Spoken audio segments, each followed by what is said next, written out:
காளி ஆட்கொண்ட இரவு. வறுமையின் கொடுமை தாழாமல் ஒருநாள் நரேந்திரர் தட்சிணேஸ்வரத்திற்கு ஓடிச் சென்றார். ஸ்ரீ ராமகிருஷ்ணரிடம், என் குடும்பத்தின் வறுமை நீங்க அன்னை காளியிடம் நீங்கள்தான் வேண்ட வேண்டும் என்று வற்புறுத்தினார். அதற்கு குருதேவர், அப்பா, அன்னையிடம் லௌகீகமான பொருட்களை என்னால் கேட்க முடியாது. நீயே ஏன் அவளிடம் நேரில் சென்று கேட்கக்கூடாது? இன்று செவ்வாய்க்கிழமை, அன்னையை தரிசிக்க உகந்த நாள். நீயே கோயிலுக்குச் செல்.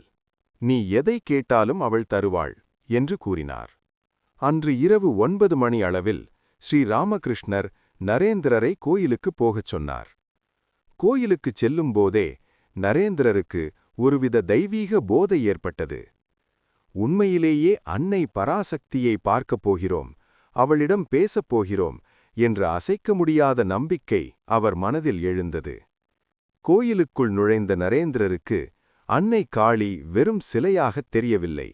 அன்பின் ஊற்றாகவும் எல்லையற்ற அழகின் இருப்பிடமாகவும் உயிரோடும் உணர்வோடும் அன்னை நிற்பதை அவர் கண்டார்.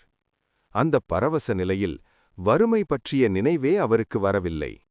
அம்மா, எனக்கு விவேகத்தை கொடு, உன்னை இடையறாமல் தரிசிக்கும் பேற்றினைத் தா என்று மட்டுமே வேண்டினார். வெளியே வந்த நரேந்திரரிடம், பணம் கேட்டாயா என்று குருதேவர் வினவினார்.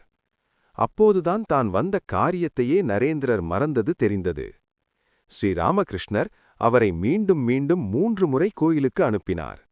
ஆனால் ஒவ்வொரு முறையும் அன்னையின் முன்னால் நின்றபோது நரேந்திரரால் உலகியல் சார்ந்த எதையும் கேட்க முடியவில்லை. பழுத்த ஞானியாகிய உன்னிடம், அதாவது காளியிடம், உப்புக்கும் புளிக்கும் வேண்ட முடியுமா என்று நரேந்திரர் உணர்ந்தார். இறுதியில் குருதேவரின் பாதங்களில் விழுந்த நரேந்திரர், என்னால் வேண்ட முடியவில்லை, நீங்களே வறுமை தீர ஆசி கூறுங்கள் என்றார். ஸ்ரீராமகிருஷ்ணர் சிரித்துக்கொண்டே, சரி போ, உனது குடும்பத்திற்கு ஒருவேளை உணவிற்கும் உடைக்கும் இனி குறை இருக்காது என்று ஆசி வழங்கினார். வறுமை நீங்க பணம் கேட்கச் சென்ற நரேந்திரர் அன்று அன்னை காளியை முழுமையாக ஏற்றுக்கொண்டு ஆன்மீக விஸ்வரூபம் எடுத்தார்.